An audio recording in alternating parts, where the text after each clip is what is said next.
Are you lonesome tonight? Do you miss me tonight? Are you sorry we drifted apart? Does your memory Welcome back, old sports. Welcome. We're talking about the 1920s today. Yes. And it's Kel and Mel. I'm Mel. I'm Kel. And that's our brand, Mel and Kel. We're cousins. We look alike. We do. Last night we were told by people that we look like twins. We went to a little podcast event A party. by Glassbox. Not sponsored, but Yeah. they invited us to a little podcast party, and it was It cool. was so cool. We actually met some podcasters that I love. We met Shannon McNamara from Fluently Forward and Kelly Williams from Beyond the Blinds. I couldn't believe that. Yeah. Oh my gosh. I was really starstruck. Wow. And we talked to them for like 25 minutes or Yeah, so. yeah. I felt a little bit like F. Scott Fitzgerald, you know? I know. And it Instead of books, podcasts. At a Mm-hmm. New York party. Open bar. Yeah. I was yeah. so hungover today. That's really fitting for this episode. Yeah, Perfect. Yeah. In fact, Because they're alcoholics. they are. They were. Yeah. Yes. They are not with us. I never know if I anymore. should talk like in present tense or past tense, you know. Well, yeah. I don't know. Sometimes when I'm doing my notes, I write something in present tense.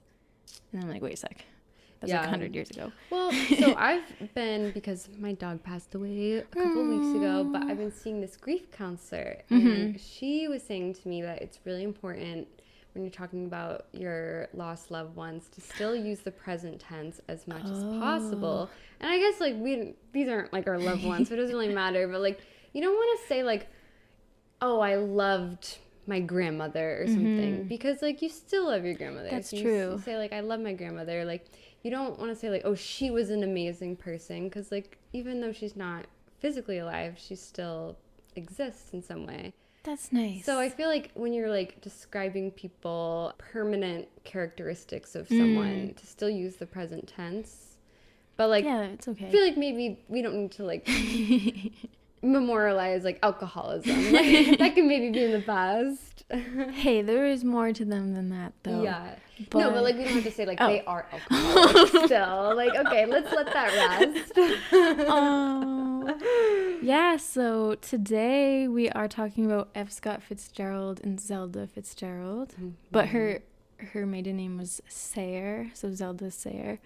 And if you don't know who they are, I feel like most people in the English-speaking world know who they are, but yeah. just in case, Scott wrote The Great Gatsby. That's like the thing he's most known for. Yeah. But he also wrote books like This Side of Paradise and The Beautiful and the Damned and a lot of short stories. He also wrote The Curious Case of Benjamin Button. Oh, I didn't know that. Yeah, it was a short story. Wow. I know. It's just a short story. Yeah. Oh wow. Yeah. I know. Then they made that movie with Brad Pitt. Yeah, I haven't seen it. Go check out our Brad Pitt episode. It's actually such a good movie. I love it. Oh, yeah. It's really good. You Does should se- watch that It does someday. seem like a great story. Yeah. Yeah. It's cool. Yeah, so I have always loved the 1920s so much. In fact, Mel and I threw a 1920s 2020 party Yeah. January 1st, 2020. Well, you know, December 31st going into it. It was 20s themed. We all dressed up. We rented out a place. Yeah. There's like 100 people there. And we had champagne. Yep. Lots It was of food. the best party I ever threw. Oh my gosh. And like we were 23, 25 years old. Yep. And we put so much work into it. I And we had know. been talking about it since we were like 13 years Yeah, old. yeah. We talked about it for like 10 And years. so then we were like, oh gosh, we have to do this. Yeah. Because we said we would always do it when it turned the 20s. Yeah. And it was the highlight of the year. Yep, it just went downhill from there. So everyone at the party was like, we're entering our I roaring know. 20s and Yeah. this is going to be a sparkly year. And it was... Yeah, I was doing a lot of thinking about decades because I was researching this, and we all wanted the 20s to be the 1920s, the roaring 20s. Mm-hmm. And there's still time for things to change, but I feel like it turned out more like the 30s. us. It did. We didn't have a depression, but just a lot of strife. But and we could. Yeah. And I hate to say, but I feel like the 10s were more like the 20s, and we didn't know it. That's so true. It's kind of sad. Party rock anthem. Yeah, exactly. People wearing neon, dancing, lots of party songs, lots Project of X. raves. Yeah. And people, that's when the Great Gatsby movie came out. Yeah, the 2010s was actually really... It was really fun. It was really lit, to be honest with you. It was. And that's when that phrase was going. It was, YOLO. Yeah. It was really fun. Drake. And then, the 2020s have not been fun. No. I guess like right now. It's turning around. It is getting better. Well, at least here. Yeah. Not Ukraine. I'm sorry. I'm sorry to get depressing. No, like but that is nice to acknowledge. Yeah. I mean, there's always crap going on, but yeah, I was thinking a lot about that. I feel so immersed in this, guys. I've been listening to 1920s music. My personality is this episode. I love it when that happens. Yeah, last night Kelly was like, I'm so inspired to just like work all day, party all night. I am. Like, they just lived. It definitely did. It's hard to fit in time for relaxing, and I don't think that Scott really did that. Yeah. He was very work hard, play hard. And that took a toll for sure. Yeah, sustainable, yeah. But this couple is the 1920s, basically. I mean, don't you feel like the Great Gatsby is the 1920s? It's like the defining thing of the whole decade. But I'm sure there's like a lot of like vibes that are so counter to the Great Gatsby. Yeah. You know, like the more like regular folks or whatever. Because it's like they didn't even have they weren't as globalized and stuff. So everything was in a way very different, you know. What do you mean? Like it's like where you were in one part of the country compared to New York City or something so different. Yeah, it was more distinct, I think. But it is surprising when you get in this story, they traveled so much. Yeah. It's crazy. So I really liked The Great Gatsby, and I've always heard of him and Zelda, and in Midnight in Paris, you see them in that movie, and I was intrigued by them. And then when we did the Ben Gibbard and Zooey Deschanel episode, Ben talked about reading this book that I have right here called Dear Scott, Dear Zelda, which is all their letters between that still survive, but back and forth between each other. And then I read the book and I loved it, and I wish I could just read the whole entire book out loud today, but that would take way too long. Yeah. But it's very sweet, and they were like the it couple in the 1920s. I feel like a lot of decades have a couple for some reason that defines the decade, and this actress named Lillian Gish even said about them, they didn't make the 20s, they were the 20s. What 3 words would you use to describe this couple? I would say, well, there's a lot I could have said, but I say complicated, intoxicated. Ooh. Oh, intoxicated, not intoxicating. And passionate. Ooh. Yeah. But overall, this is a fourth word, but I thought it was a little too basic, but crazy. Yeah. It's crazy. It's crazy. I'm scared. I feel like I've said this many times, but now I think this is the craziest one that I've researched. I honestly don't know much. I know that they're crazy, but I don't know any specifics about their relationship. I have no idea how they met. I'll tell you. I'm really curious about that. I'll tell you.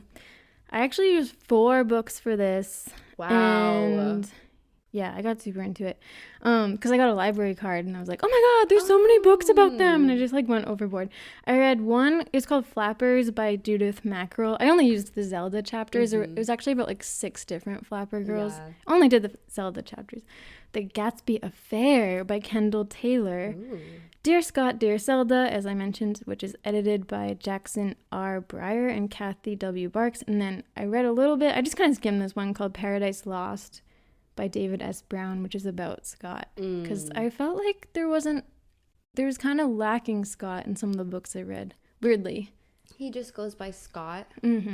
What's the F? Francis. That's his Scott first name? Key Fitzgerald. Oh. So he's related to Francis Scott Key, who wrote the Star Spangled Banner. Oh, what what a and small he's named world. after him. Mm-hmm. Oh, what's the relationship? I wrote it down. I think it's pretty far back. Yeah. Wow, very like American, Yeah. like tied to American history, this family.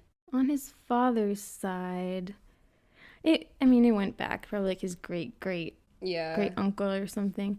But yeah, Francis Scott Fitzgerald, but he went by Scott. I wish I could include every single detail. If you guys are at all interested in this, I really recommend reading more because there's so much more. I can't include it all. That always happens. And this is going to be a two-parter? Oh, yeah. This is going to be a two-parter. Because a lot happens and I didn't want to... skip stuff. Yeah, I didn't want to rush it too much. Yeah. And I feel like the beginning of their relationship was like so sweet and I didn't want to... I don't know, condense it too much. Yeah, that's the thing with these episodes sometimes. So we are going to sometimes occasionally do two-part episodes now. But it's like, especially with certain couples, you don't want to skip things and then have someone be like, oh, you didn't include that. Oh, yeah, I know, like, you don't know what you're talking about. Yeah. Sometimes it's hard to include everything. I know. And there are going to be some things I leave out. I'm glad I actually read... I'm so glad I read this letters book because... the main book I read was that one by Kendall Taylor. And, okay, I started reading this letters book. In the introduction, the editors of this book were, like, slamming that one. They're like, that book didn't get it right, blah, blah, blah. The timeline was messed up. Oh, wow. It is weird. Like, I do think, so that one was the Gatsby affair. For some reason, that book really made it seem like a terrible relationship. I thought they both seemed kind of terrible. Yeah. I even was questioning if Zelda even liked Scott. I googled, did Zelda even like Scott? I didn't find any results.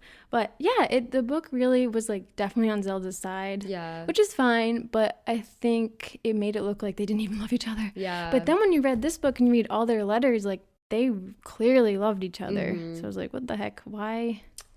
I don't know why they wanted to portray it that way. Yeah. Like they didn't really just maybe take a different spin on it. Yeah, so I'm glad I didn't just stop there, or else I would have been like pretty negative. I'm glad. It's just crazy. There's always so many different ways that you can tell the same story. Yeah. Even with nonfiction. Yeah. They clearly just wanted to be like, Scott was horrible and Zelda was just trapped in a marriage. And like maybe that felt true sometimes. I think that's what I had heard myself. Yeah. But I think it's way more complicated than that. That's why I said complicated. But, so when we do get into the letters, Zelda she was kind of disorganized. And she also was in like many fires throughout her life. So she didn't have a lot of her letters. So a lot of Scott's letters are gone. Okay. But he kept all of hers. So it seems like she wrote to him more often, but it's just because not many of his letters survived. Yeah. So that makes sense. that's how it is. All right, well, I'm going to get into it. F. Scott Fitzgerald and Zelda Fitzgerald. So, Scott was born September 24th, 1896. Pretty far back. He's born in St. Paul, Minnesota. Yep. And you know what's cool? His grandfather on his mother's side was from County Fermanagh in Ireland. Oh my gosh, on his mother's side? His grandmother? So is our maternal grandmother. And I don't think Fermanagh's come up yet on this show. No, shout out to County Fermanagh. I know, I was so excited to see that. And Enniskillen. Yep. Is where our grandmother's from. Yep. I don't know what town, but whatever. His parents were Mary, aka Molly, and Edward, and his dad had a wicker furniture business that failed, and then he became a salesman and then failed again. He kept just like losing his job. But his mom had an inheritance that kind of like kept them middle class, so they were okay. I think his dad was an alcoholic too, sadly. And his parents had 2 daughters that died before Scott was born from an epidemic. I know. Oh, that's awful. And after that, Scott felt like his mom babied him and smothered him and spoiled him too much, and that caused him to lack his own courage and stability. He really put some thought into it. I know. Yeah, he definitely did. And it seems like later in life, as an adult, he didn't really spend too much time with his parents. Yeah. Which is kind of sad. Did he not have any other siblings? Mm-mm. Yeah, so he was like an only child, basically. And that's a weird type of grief, too. It's like Yeah. to have had siblings that you never met. And like you're always kind of like living in like the post-loss period for your parents, too. That's really sad. Yeah. And then Zelda was born July 24th, 1900, which makes it really easy to keep track of her how old age. she is. Yeah. I love that. And so he's 4 years older, I think. Mm-hmm. Yeah, Zelda Sayre was born in Montgomery, Alabama.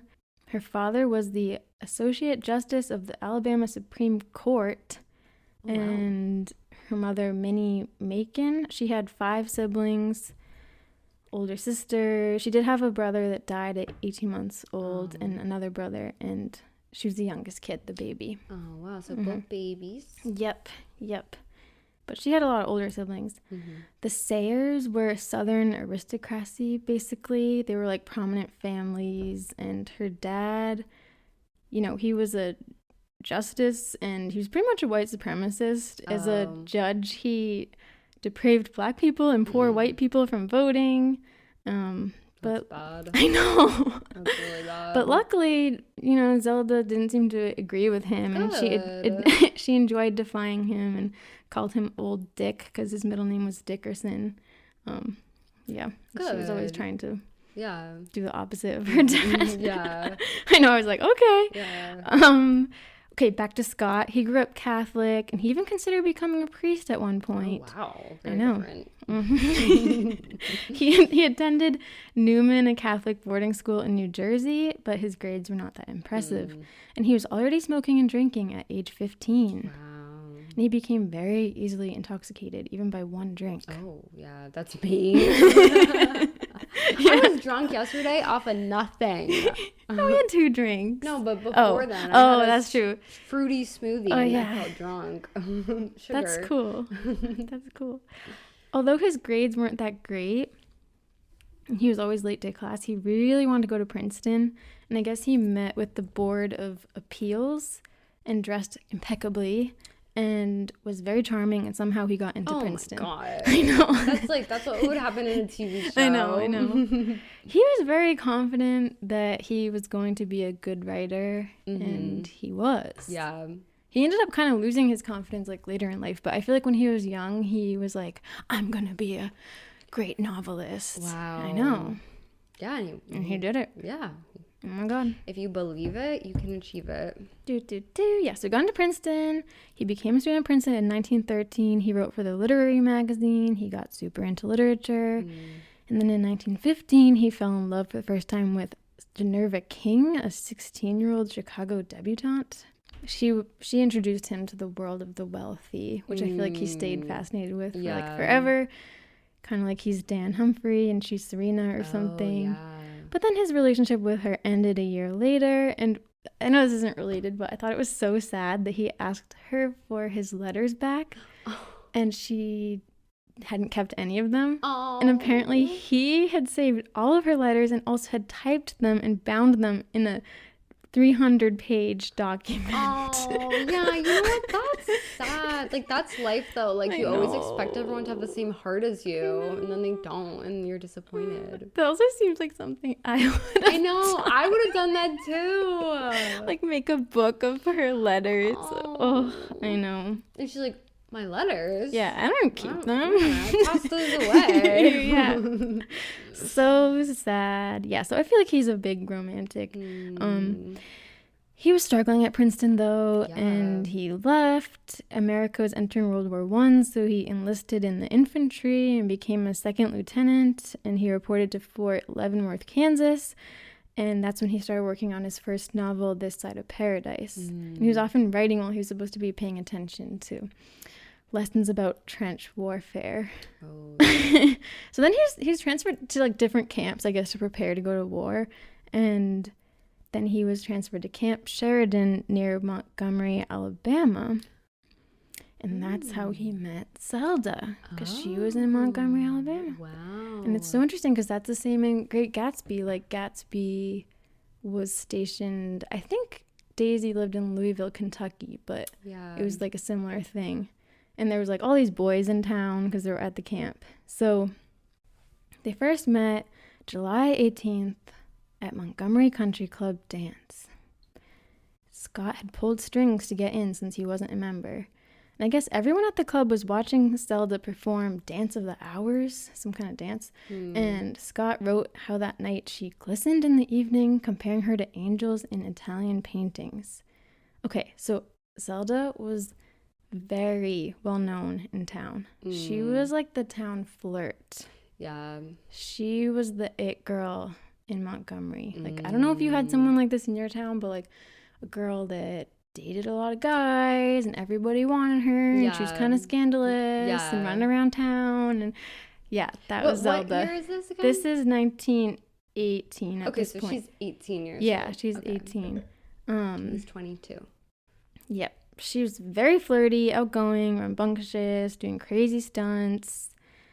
She was like the original flapper girl. And she actually like later in life wrote some kind of article or something about how like she was a flapper and all these new flappers like weren't really flappers, like they were just copying her. yeah I didn't realize that flapper, like first of all, I didn't know that it meant basically like party girl. I didn't really know what it meant. I thought it was just like someone with short hair and wore those dresses, but I didn't realize that a flapper was almost like a hippie or a punk or a hipster. It's like it's not just about the outfit, it's also about the lifestyle. Like a flapper was like a free-spirited woman. But then I think she was similar to what happened with like hippies and hipsters, punks, whatever. Then she saw people dressing that way that weren't really living the life. So she's like, just copying her. They're not really flappers.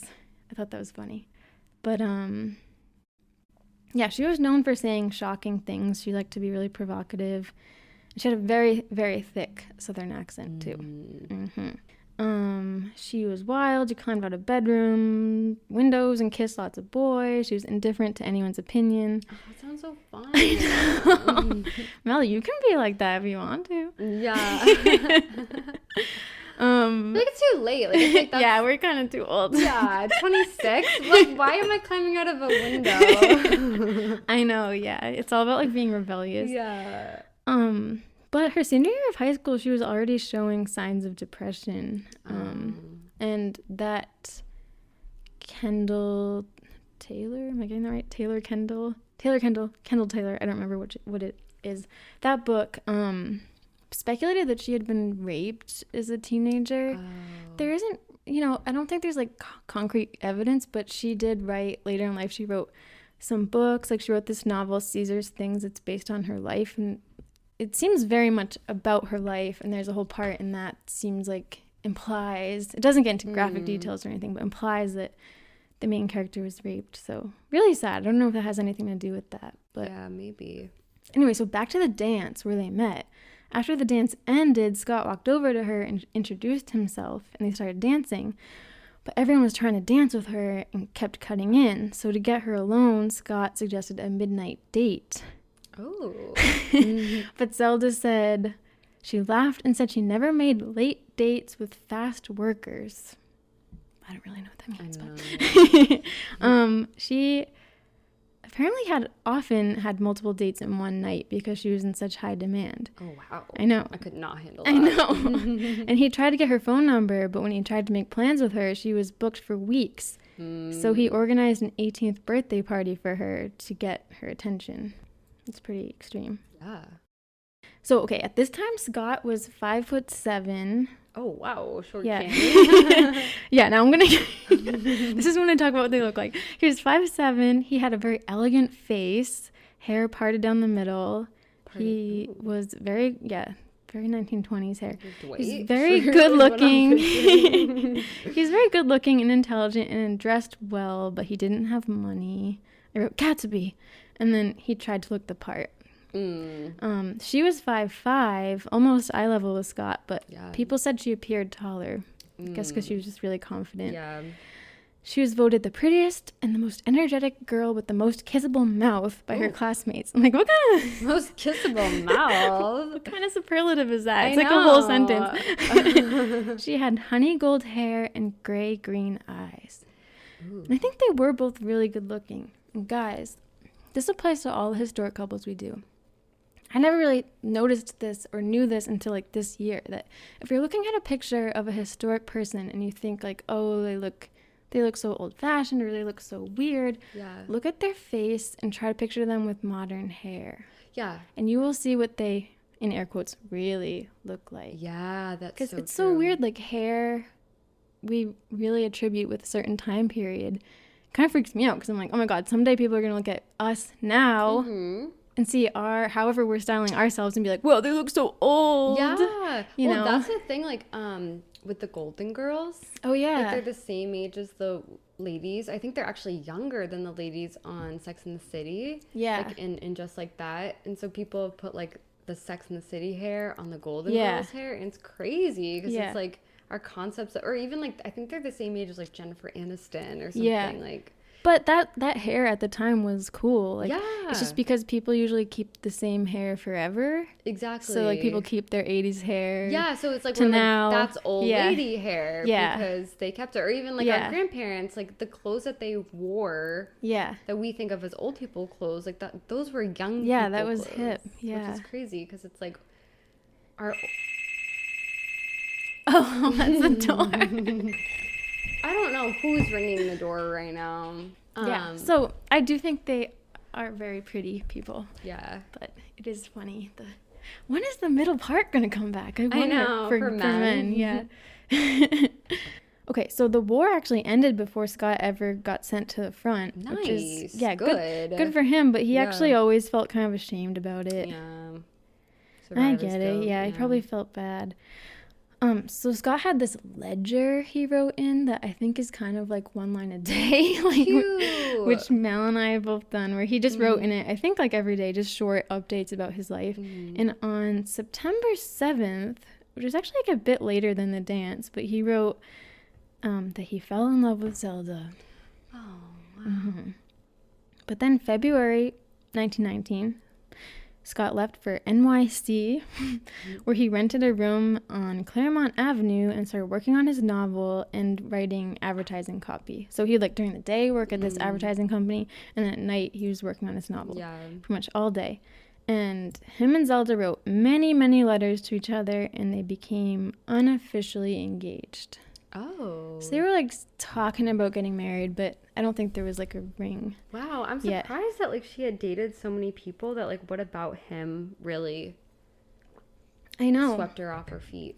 I think it was that he did really look the part of like a wealthy guy, and he Yeah. was very confident that he was going to be the great American novelist. Yeah. And she believed in him, but it wasn't that simple. Because even though they became engaged unofficially and they were writing really romantic letters to each other, she was apparently seeing this guy, John Sellers, again. A guy she dated in high school. And she was also seeing 2 football stars. Oh. Okay. Yeah, so it's very unofficial, this engagement. But I don't think Scott knew that. Yeah, And when you probably read the letters, they're not. like so lovey-dovey. It's She's kind of keeping her sad. options She is. open. You know, when I was doing this research, I was like, man, were we too hard on Phoebe Bridgers? Like, I these girls are know. just having fun. No, honestly, that's like what guys do all the time. Mhm. They like date many different women at once. Yep. And make you think you're like the only one. Zelda was totally doing that. Yeah, she was seeing other guys, but she would, even in the letters, like, she would kind of hint at it. She would always say to Scott, like, oh, I was with the boys, ha ha. It was just fraternal, but I think it was stressing him out. Yeah. The Kendall Taylor book did make it seem like she really didn't care for Scott at all, but if you read the letters, like, it's very, very, very cute. I'm gonna read some. Yeah, I want to hear. I love the letters. I loved that in the Einstein episode. That was like the cutest thing ever. Okay, page 13. It's so cute when you think about like, you know, that we text now, that like we really have just been writing to each other. I know. For all these years. I know. Like, especially when people are like, oh, like texting. But it's like texting is just like an updated version of writing someone a Yeah. letter. text can be very beautiful and sweet and poetic. Just depends who you're talking to. Mm-hmm. Yeah. Okay, so this is from Zelda to Scott, March 1919. She said, Darling, I've nearly sat it off in the Strand today, and all because W.E. Lawrence of the movies is your physical counterpart. So I was informed by half a dozen girls before I could slam on a hat and see for myself. He made me so homesick. I thought at first waiting must grow easier later, but every day I want you more. All these soft, warm nights going to waste when I ought to be lying in your arms under the moon, the dearest arms in all the world. Darling arms that I love so to feel around me. How much longer before they'll be there to stay? Where do I get home again? You'll certainly have a most awful time ever moving me 1 inch from you. Blah, blah, blah. An old flame from the Stone Ages is calling tonight. He'll probably leave in disgust because I just want to talk about you. I love you so, and I'm so lonesome. Well, first, that's interesting. She, brings up an old flame. Oh, but I'll probably be talking about you the whole time.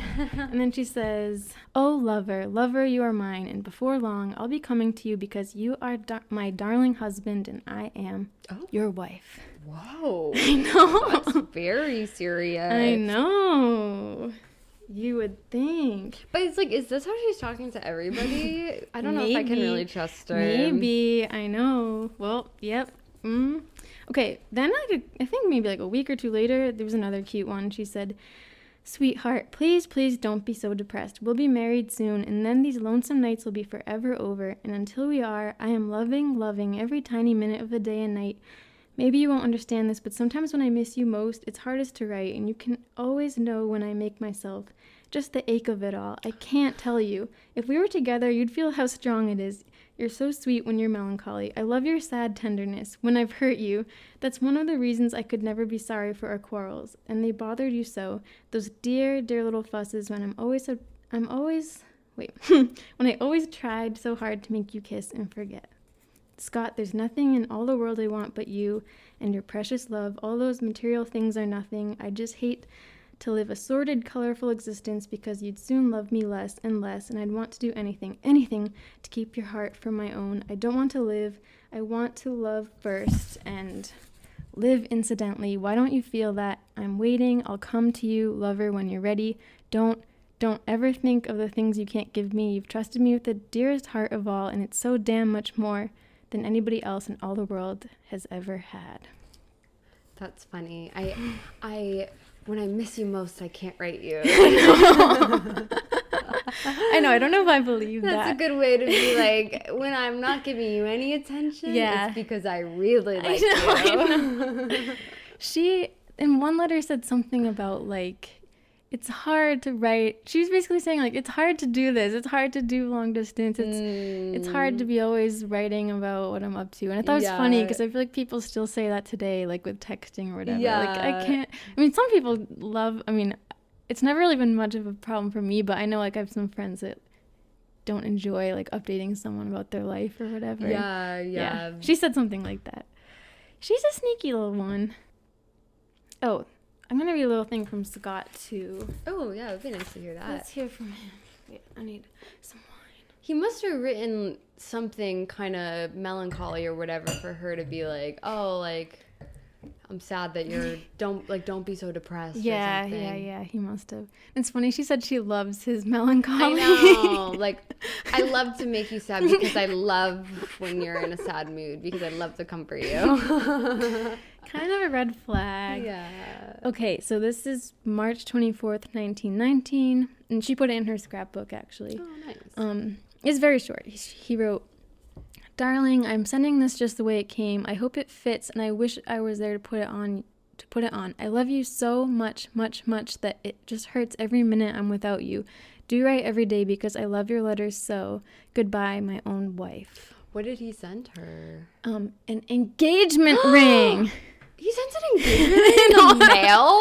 Yeah. That's really risky. I know. I wonder how much it cost. I don't know. Oh my God. I know. He sent a lot of valuable things over the mail, actually. It's a lot of trust in the postal service. I know. And in April 1919, she ended her letter, Old death is so beautiful, so beautiful. We will die together, I know. Oh, wow. That is really beautiful, but cryptic. Yeah, it is. It's kind of interesting how long distance this is. Like, I know. they really aren't in person. Yeah, I know. She's in falling in love. Alabama. He's Yeah. in New York. It's They must crazy. have really made an impression on each other. I know.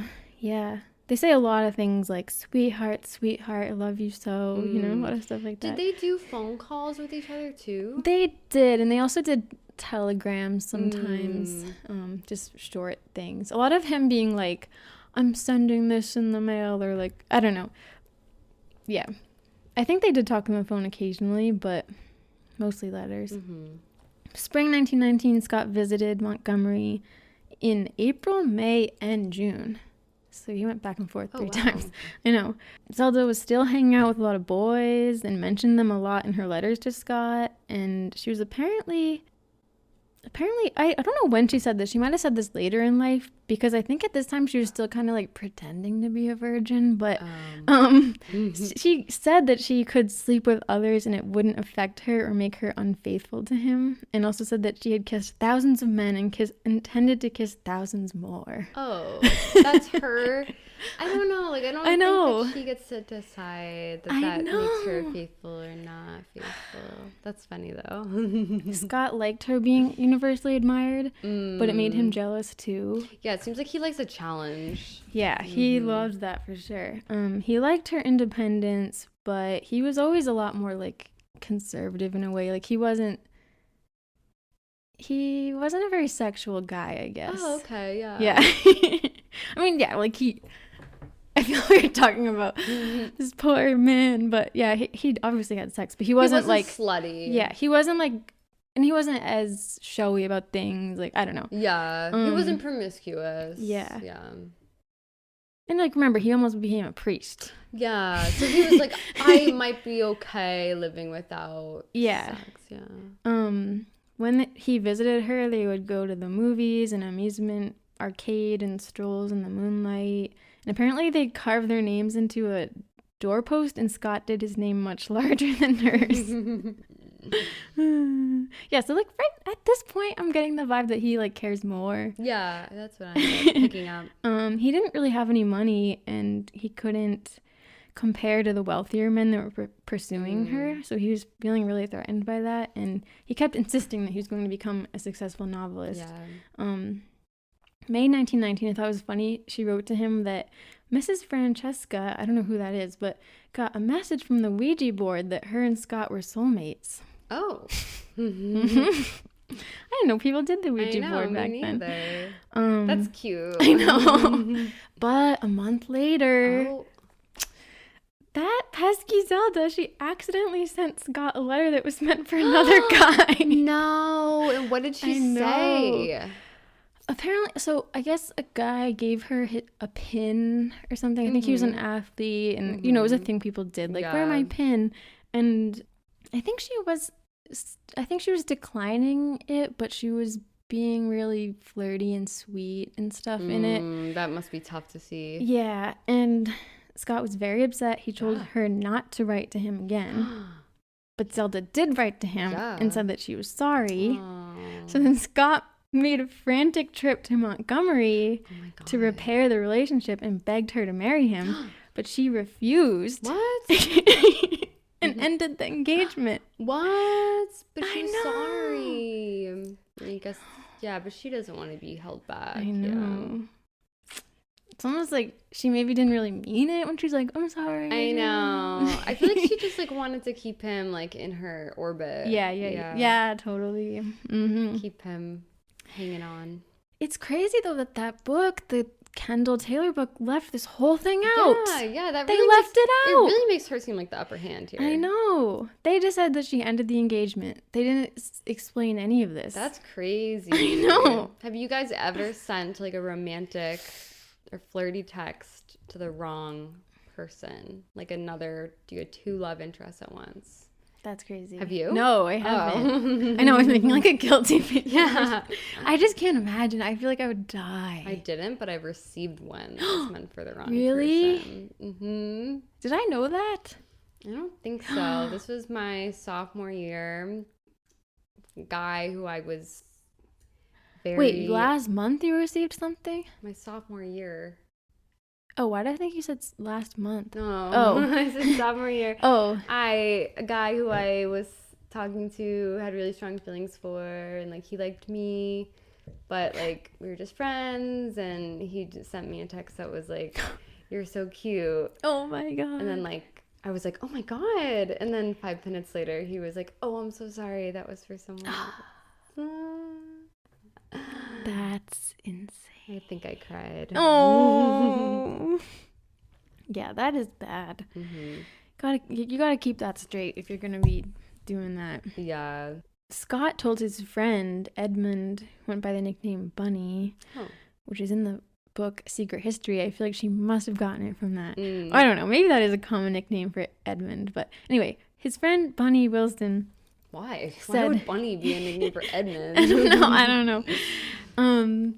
He told him that he wouldn't care if Zelda died, but couldn't bear to have her marry another.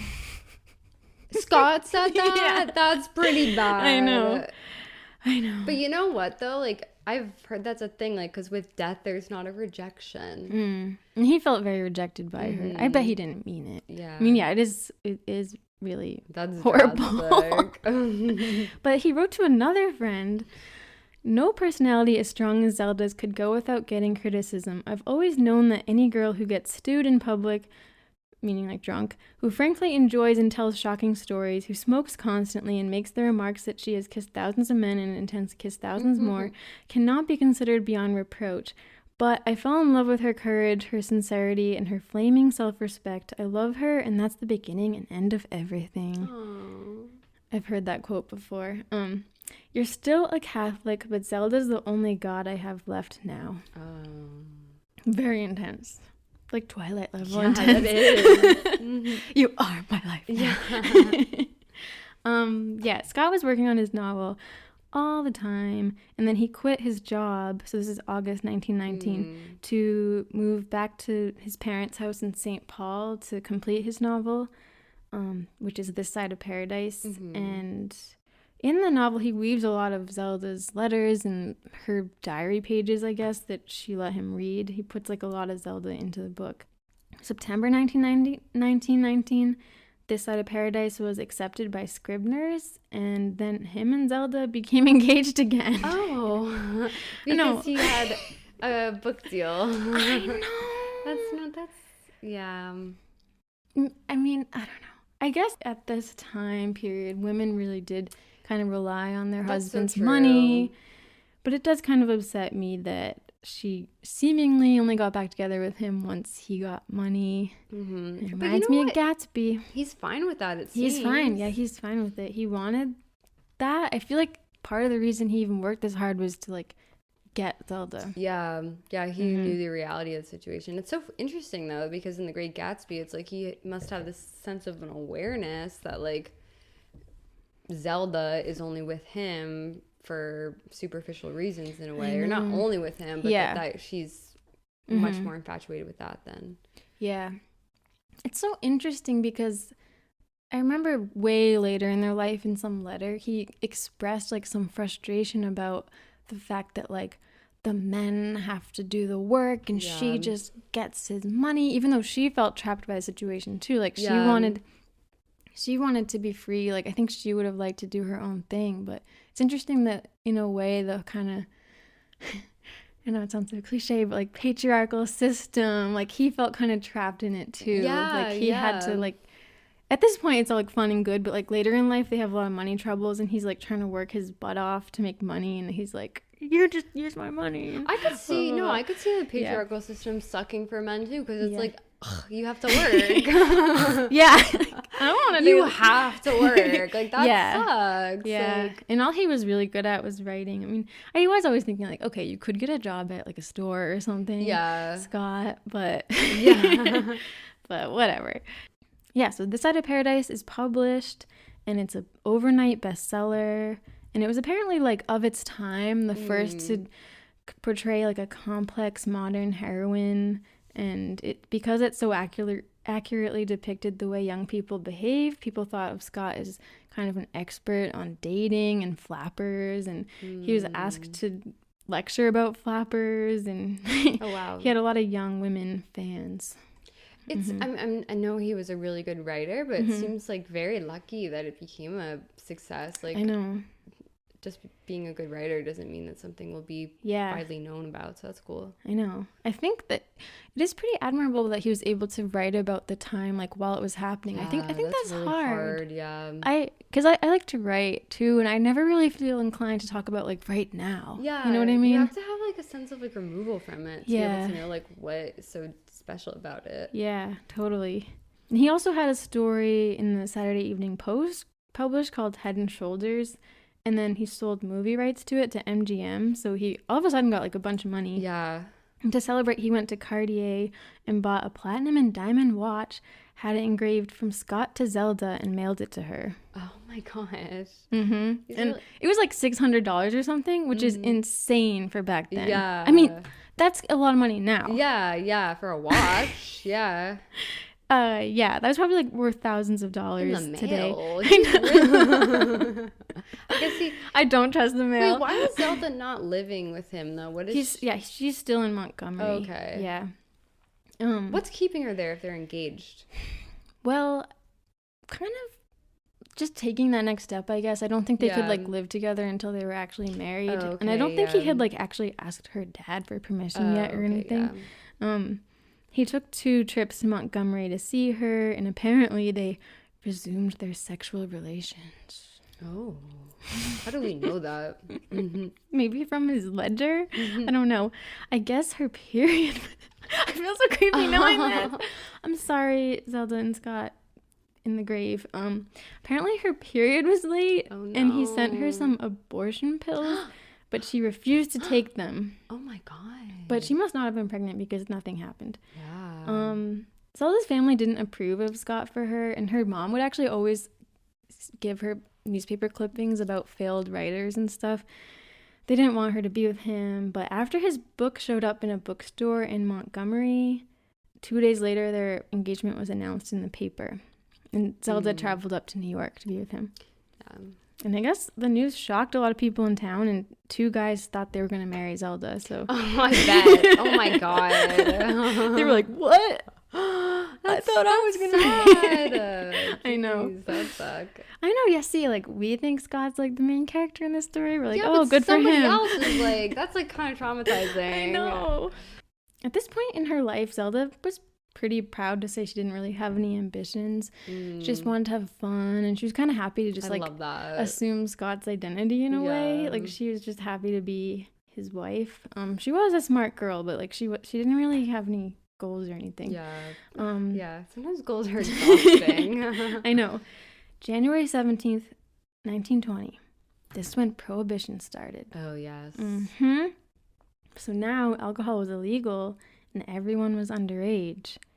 And I didn't really put it together like this until doing the research, but it formed, I mean, yeah, we all know this, but like it formed such a culture around alcohol. It's kind of like in high school. I don't know if you guys are like this, but like there was a culture around drinking, like meeting up with people in the hallway, like, "Ooh, you want to drink? Like, where can we get alcohol? Like, we can go to this person's basement or have a sleepover this weekend." You know, like a lifestyle built around finding alcohol. Yeah, and like it was, you drank what you could get. Yeah, like and when you got it, you drank a lot of it. Yeah, exactly. You know? Because you couldn't have it, and it was like you didn't drink like good drinks. Like you drank like pretty much like straight up like.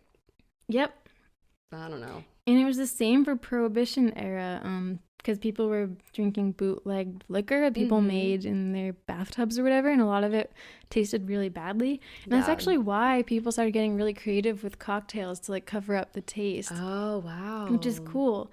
But yeah, they were going to speakeasies, like literally what you think in the movies, it was real. Like when the cops come in, they would like pull a lever and the shelves would flip over and the bottles would like go down a chute. Like it's so cool. I went to this like speakeasy about a month ago. That was really cool. Yeah. Here in New York. They are cool. Where you like walk into a phone booth. Oh yeah. And then like say like, "Oh, like we're coming in to the hot dog place or something." Yeah. The 1920s were just so cool. And like women started carrying flasks like under their skirts, and people just wanting to party more than ever. It totally backfired. Totally backfired on the American people. So yeah, Zelda and Scott were already into drinking, but now they started drinking a lot. Yeah. And I guess, so maybe she hadn't left for New York yet. In February 1920, she wrote a letter to him and said, I just thought it was poetic and cute. She wrote, "You're a necessity and a luxury and a darling, precious lover, and you're going to be a husband to your wife."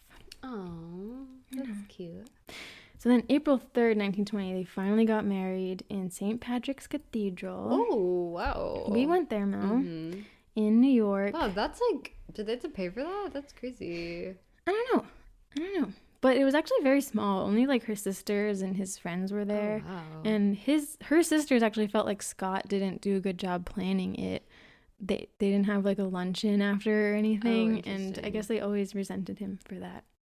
After their wedding and the book's success, the Fitzgeralds became celebrities and Manhattan's most sought after couple ever. They were invited to every chic party. They were getting up to crazy things. They were dancing on tables.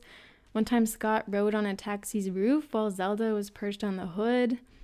They were jumping into city fountains. Oh. Yeah, Zelda stripped down naked and ran down the street and jumped into a fountain. Oh my god. With Scott. Ew, it's probably so dirty. With Scott and his friend following, and after they jumped in, they were confronted by the police. Oh my god. And apparently she also disrobed in Grand Central Station on her way to meet her friend George. Who's George? And apparently 4 months into marriage, Zelda had an affair with this literary critic George. Oh my god. Gene Nathan. I know.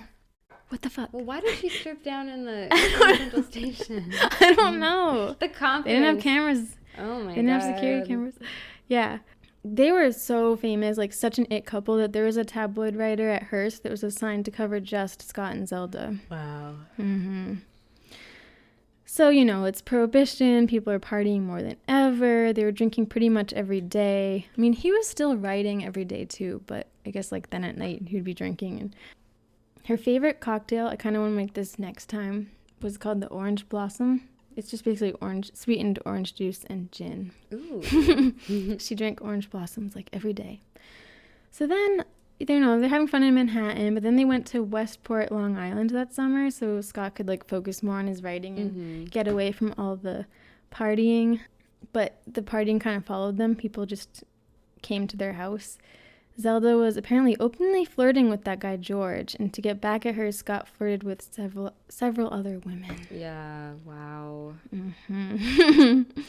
Then they went back to the city, and Scott was working on his novel every day, and he was busy, so Zelda just kind of went out and flirted with all his friends, and in his diary, Scott's friend Alex said she tried to kiss him.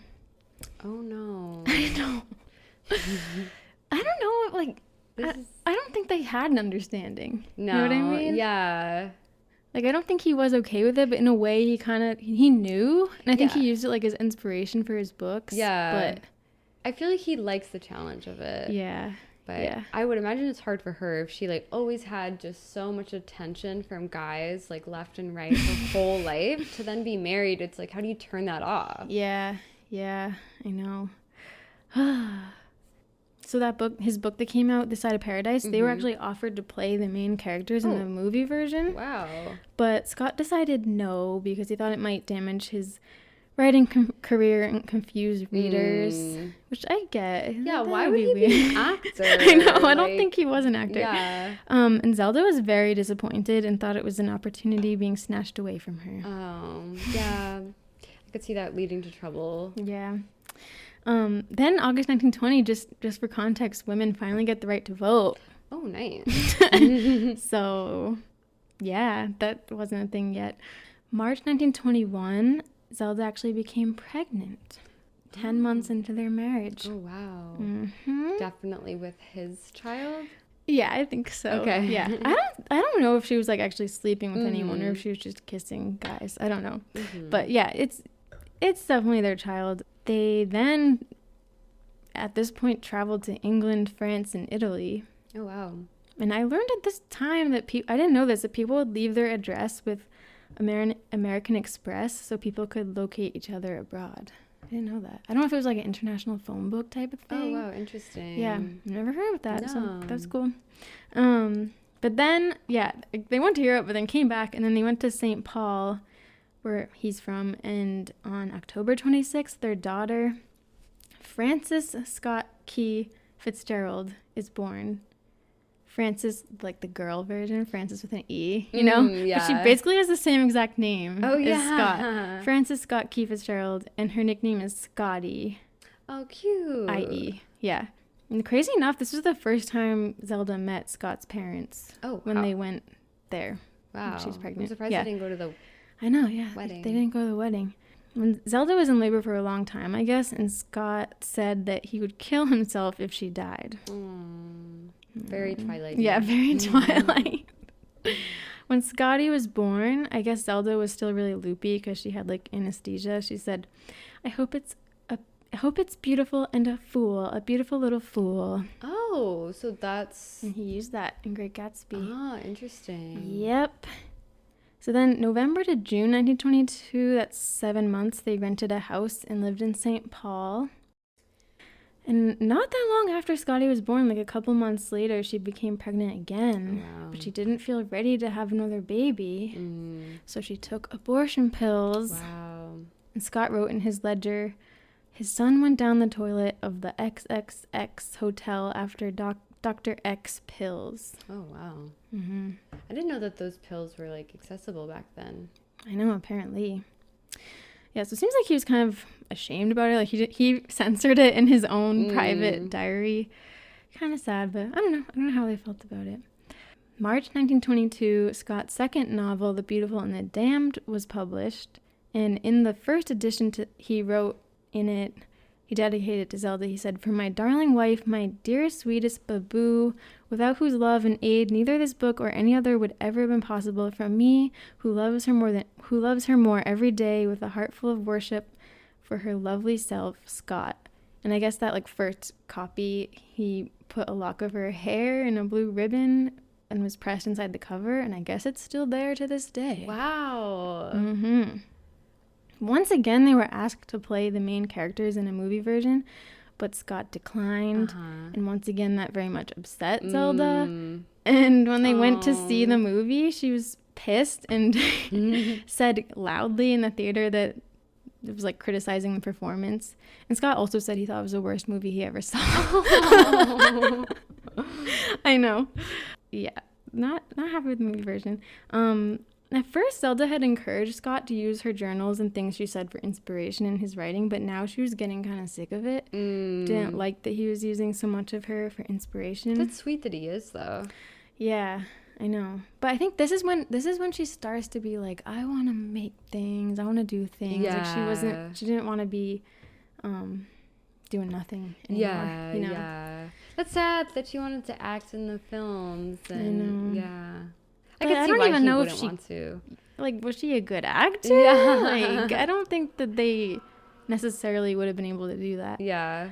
October 1922, they returned east to New York and they rented a house on Long Island so Scott could focus on writing. So while they were living on Long Island, Scott later said that this time was full of failure and miseries, drinking and debt. People came to their house all the time to party, and I guess next door was a bootlegger who lived like a millionaire, which is so Gatsby. I know.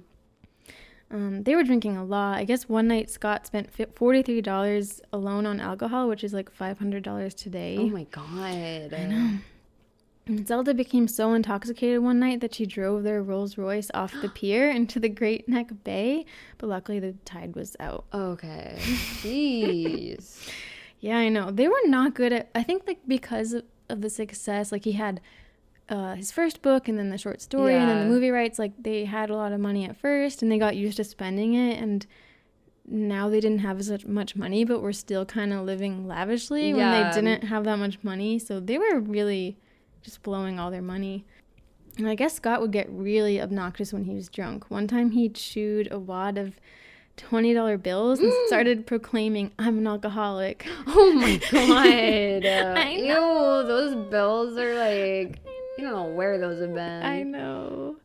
And I guess Zelda's sister and husband came to visit once for lunch, but when they arrived, Scott and Zelda were still in bed with hangovers. They thought that was so rude. They're so Who's upset. taking care of the baby? They have like a nanny. Oh, okay. Yeah. I know, yeah. I think that they did really love Scotty and they did spend time with her, but they were still up to their partying and stuff. I know. But people, even though like they're getting pretty messy now, people still thought that they appeared to be the perfect couple. Yeah. The editor of The Dial, Gilbert Seld, said that when he saw Zelda and Scott, it was like seeing two of the most beautiful people in the world floating toward me, smiling.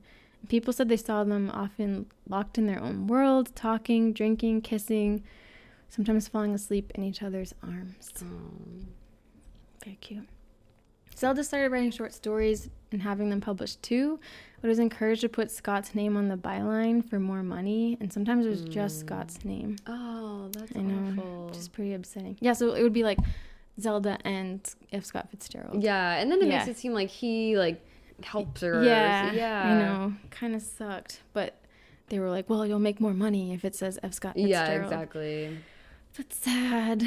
1924, they set sail for France, where it was much cheaper to live because the exchange rate was way better for the dollar's favor. And there they would feel more rich and free, I guess. Midnight in Paris. Midnight in Paris, yep. But then, they went to Paris, then they moved down to the French Riviera, and this is June 1924. Zelda began an affair with a French pilot named Edward Jozan. And this is when Scott was writing The Great Gatsby.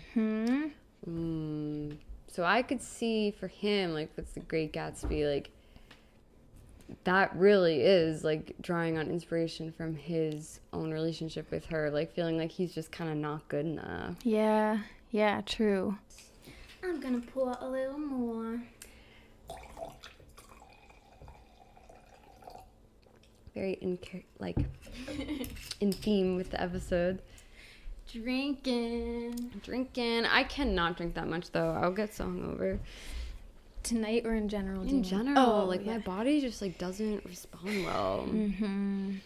I feel like Scott, it was often said that he would have like one drink and then become so drunk, but then it seems like later in life, I don't know if his tolerance went up or something, but he was drinking more.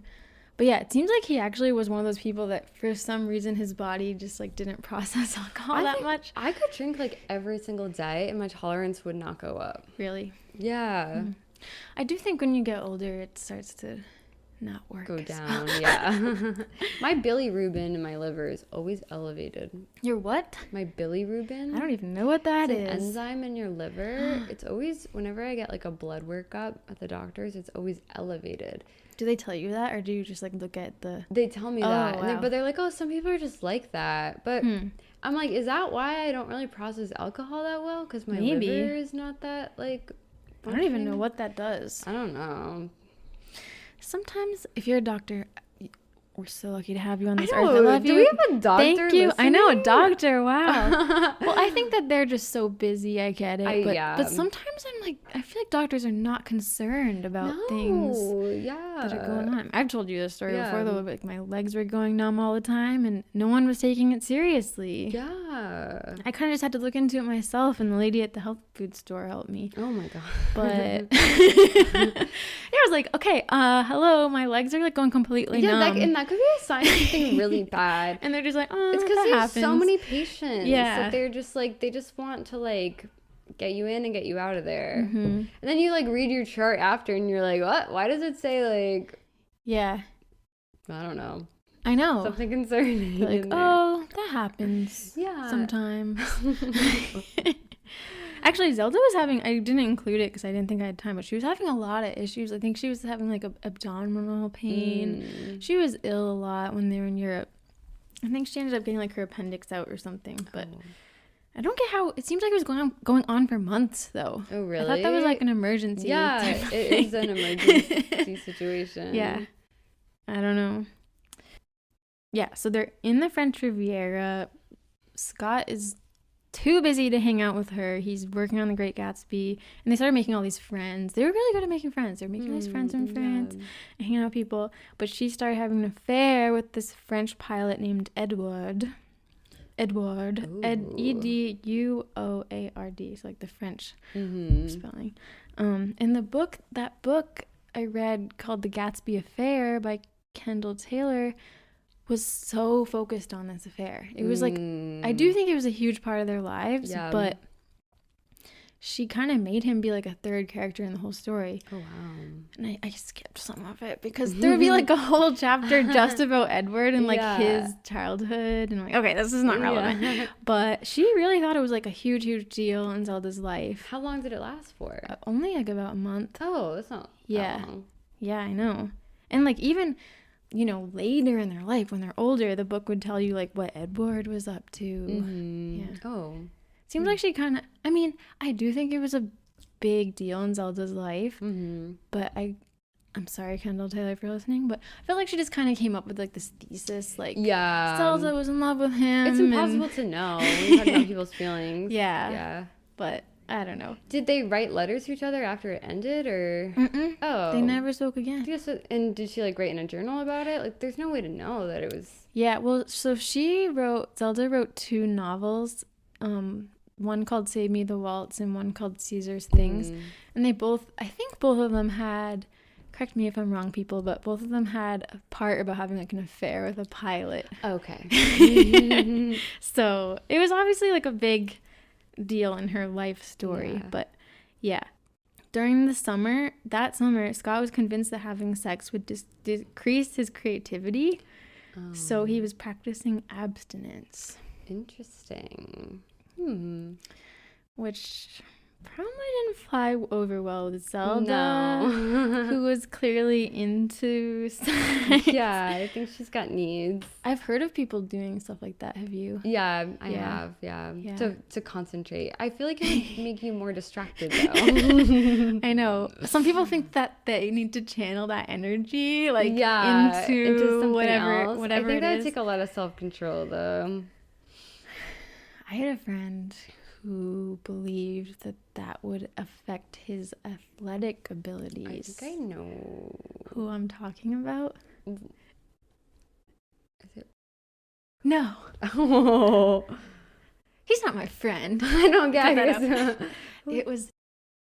Oh. Interesting. Yeah. He told everybody that? Maybe it just spread, but yeah. Should I keep this in? Yeah, keep it in. They don't know who we're talking about. Wow. I know. That's a lot of self-control. I know. I wonder if that's just an excuse. Maybe there's also like a little bit of fear just in general, but I don't know. I wonder if Scott was kind of making an excuse, or if it was 100% honest. I wonder if he was like a little, not less attracted to Zelda, but like didn't want to sleep with her after her affair. Maybe. And so, well, at this point he doesn't know about the pilot, but he did know about, I think, like the other flirtations and stuff. George. Yeah. So Zelda, while he's being abstinent, Zelda began a whirlwind affair with Edward, and as I said, that book I read dedicated a huge amount of it to him. And Edward actually spoke very little English, and Zelda was only like proficient in French, but they were very attracted to each other. They spent a lot of time at the beach, where Scott didn't really go because he was ashamed of his feet. Oh, okay. And apparently until he was 12 years old, he never showed anybody his feet. What's wrong with them? Well, I guess, I don't know if it was both of them or just one, but his toes kind of like crisscrossed over each other, and he was very ashamed of that, and he always wore socks. And never took his socks off. I bet someone said something to him one time. Yeah, and maybe. Stuck with him. I am not somebody who gets like really grossed out about feet, to be honest with you. Some people like really are like, feet, ew, like I don't love feet. I'm same. I don't love feet, but like I don't hate them either. Like same. I'm never like feet. Like some people really do get like disgusted by weird feet. I don't care. Yeah, I don't love them, but same. They don't repulse me either. Like, because it's like I see feet every single day. My own feet. So it's like not crazy to see another pair of feet. What about, sorry, listeners, what about someone's feet that are really not cared for, though? Like, really wonky, gross toenails, you know what I mean? If they smelled, I think that would. But, like, other than that, like, I don't know. Okay. Yeah. The human body in general doesn't really gross me out too much. That's good. You know? Yeah. That's healthy. Yeah, it's sad. Scott obviously had a lot of shame about his feet. So he didn't really go to the beach because he didn't like to take his shoes off. Scott, on July 13th, 1924, Scott learned about the affair. How? I'm not really sure. I don't know if anybody really knows, but somehow he learned about it. And in the ledger, actually, maybe this is how he heard about it. My next bullet point. No one knows. Wait a second. In the ledger, he said this was the big crisis. And Zelda confessed her love to Edward and said that she wanted a divorce. I know. Oh, no. She said, I'm in love with him and I want a divorce. And what happened next is kind of up in the air. There's like a couple different stories. Scott told his relatives that he tried to fight Edward, but Edward refused to fight him. Some people think it went down like in the Great Gatsby, because he also said he told Zelda to tell Edward to come and like claim her, basically, like come over here and say, yeah, tell it to my face. Yeah. And it kind of like the Great Gatsby where how does it go? It's like tell Tom you never loved him, and like she won't do it. I don't know. People think it might have kind of gone down like this, but apparently the confrontation never occurred. And Scott also claimed that he locked Zelda in her room until Edward came to claim her, but he never did. Oh. That's sad. I know. And apparently Edward I don't think he actually wanted Zelda to leave her husband for him. I think he saw it as more of like a casual thing. I don't think he was actually planning on marrying her. She got really swept up in it. She really got swept up in it. And I think she was really heartbroken from the whole thing. Yeah. So I can see why that writer thought it was like very significant. Yeah. But it is crazy. Like, I don't know. I guess Zelda and Scott seemed happy, and then all of a sudden, maybe not all of a sudden, but she just was ready to leave him for this guy. Yeah. And Scott actually, he wrote that he always felt like Zelda was looking for a more powerful male like Edward. He wrote, I am half feminine, that is, my mind is. In the last analysis, she is a stronger person than I am. I have creative fire, but I am a weak individual. She knows this and really looks upon me as a woman. Oh. That's what he thought, at least. Yeah, well, I mean, there's something very, like, emasculating, too, about a man getting cheated on. So I could see kind of why he would think that. And at this point, I think he's been cheated on quite a bit. Yeah. And he doesn't leave her. I know. It's really sad, but it kind of reminds me of, like, Joe DiMaggio and Marilyn Monroe in a way, where it's like, well, you knew she was like this. Yeah, exactly. You know? And I think that's a part of it, though. Like, he was attracted to, like, that other people found her attractive because it's the, like, prize of, like, oh, but she chose me. Yeah. But, I mean, I feel like women feel like that all the time. Like, a guy who's, like, a bachelor or something, like a bad boy. Yeah. The, like, idea of, like, oh, but, like, they'll settle down for me. Yeah. But I think he wanted that. You can't really make anybody change their ways. I know. Joe DiMaggio was totally like that, too. Like, he knew Marilyn was, like, this sexy lady. Like, you know, her job was basically being sexy, but he wanted her to change for him. Yeah. Yeah, you can't really expect that from anybody. No. If you're listening, guys. Like, it'd be easier to find someone who's not very flirty and sexy, and then they change to be more for you. Yeah, for you. Yeah. Just for you, Yeah. It'd be easier. And she, like, Zelda definitely had, like, a very sexual, fiery energy, and Scott, I guess, did not really. And, like, I kind of said this earlier, but his friend, Oscar Kalman, I don't know how many freaking friends I had, but wrote about him and said, about Scott, and said, he was not very interested in sex, ... not a very lively male animal. Scott liked the idea of sex for its romance and daring, but was not strongly sexed and inclined to feel the act. Was not strongly sexed, and he was inclined to feel the actual act of sex was messy. That's so interesting though, because I feel like a lot of women would actually love that because the threat of him cheating on you is so small. That's because true. he sees sex as a very romantic thing. He's not looking for it from other people. Mm-hmm. But it's so interesting that he's then gravitating towards a woman who's like Yeah. outwardly sexy. Yeah. So I know. he's like kind of setting himself up. I know. In August, he wrote in his ledger, Zelda and I close together. So I guess they were the affair thing. He blew up in July. But I guess in August he felt like they were better.